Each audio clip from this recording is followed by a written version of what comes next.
అందరికీ నమస్కారాలు. మొట్టమొదటిసారిగా గడిచిన 40 సంవత్సరాల చరిత్రలో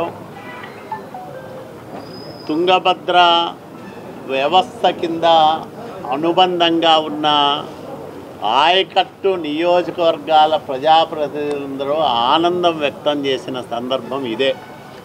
దానికి మనస్ఫూర్తిగా ముఖ్యమంత్రి చంద్రబాబు నాయుడు గారికి, మంత్రి పయ్యావుల కేశవ్ గారికి, అట్లాగే నిమ్మల రామానాయుడు గారికి కృతజ్ఞతలు చెప్తా ఉన్నాం. నీళ్ళు ఇచ్చిన వరుణదేవుడికి ప్రత్యేకంగా కృతజ్ఞతలు తెలియజేస్తూ ఉన్నాం. ఎందుకంటే నీళ్లు వచ్చాయి కాబట్టి మనం పర్ఫెక్ట్గా ప్లాన్ చేయగలిగినాం. నీటి విషయాల్లో అవగాహన ఉంది కాబట్టే ఆర్థిక శాఖ మంత్రి గారు ఈ జిల్లా అవసరాలు తెలుసు కాబట్టి జాగ్రత్తగా ఈ జిల్లాకు అధికంగా నీళ్లు తీసుకొచ్చే ప్రయత్నం చేశారు. అవి మంచి ఫలితాలు ఇచ్చాయి. మొట్టమొదటిసారిగా హంద్రీనీవా నీళ్లతోనే ఈరోజు విఏబిఆర్ నింపగలిగినాం. అట్లాగే ఎంపీఆర్ దిగువన నార్త్ కెనాల్, సౌత్ కెనాల్కు నీళ్ళు ఇవ్వగలుగుతా ఉన్నామంటే దానికి కారణం చంద్రబాబు నాయుడు గారికి ఈ జిల్లా పైన ఉన్న ప్రత్యేకమైన ప్రేమాభిమానాలు. హంద్రీనీవా వెడల్పుకు ఆయన 3,800 కోట్ల రూపాయలు ఇవ్వకపోయి ఉంటే 3,850 క్యూసెక్కుల సామర్థ్యానికి హంద్రీనీవా తొలిదశ కాలువ విస్తరణ జరగకపోయి ఉంటే ఇన్ని నీళ్లు మనం చూసేవాళ్ళం కాదు. ఇంత సంతృప్తికరంగా ఒక సంతోషకరమైన సుహృద్భ వాతావరణంలో ఐఏబీ మీటింగు జరిగేది కాదు.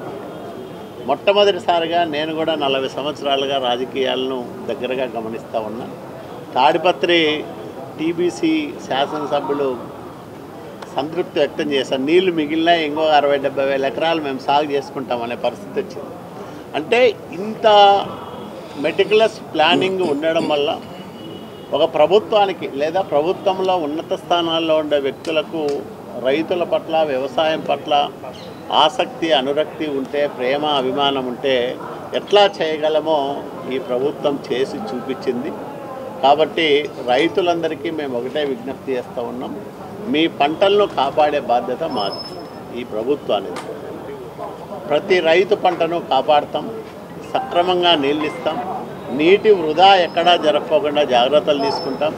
ప్రధానంగా హెచ్ఎల్ఎంసి, జీబీసీ వ్యవస్థల్లో స్టాండింగ్ క్రాప్స్ ఏవైతే ఉన్నాయో ఆ పంటలు పూర్తిగా ఆ చేతికి అందే వరకు కూడా ఆ పంటలను కాపాడేదానికి ఒక నిర్దిష్టమైన కార్యాచరణ ప్రణాళిక రూపకల్పన చేసి సమర్పించమని మంత్రి గారు ఇప్పుడే అధికారులందరికీ ఆదేశాలు ఇచ్చారు.